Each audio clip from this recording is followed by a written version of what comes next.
এর আগেও আমি বিভিন্নভাবে ডাল রান্না করে দেখিয়েছিলাম। আজ আমি আরেকটু ভিন্নভাবে ডাল রান্না করে দেখালাম। হ্যালো এভরিওয়ান, আসসালামু আলাইকুম। আমি কিভাবে এই ডাল রান্না করলাম সেটাই আজ আপনাদেরকে দেখাবো।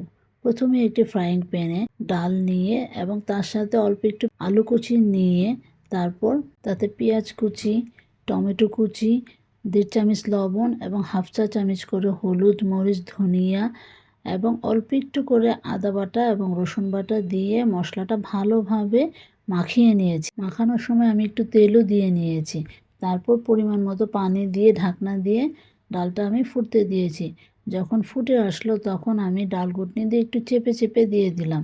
তারপর আমি আবার কয়েকটা টমেটোর স্লাইস দিয়ে তারপর ঢেকে দিলাম।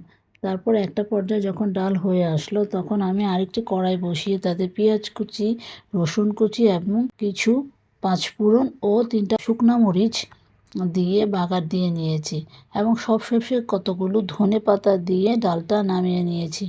ডালটা খেতে যে কতটা মজা হয়েছিল তা আপনারা একবার ট্রাই করেই দেখুন।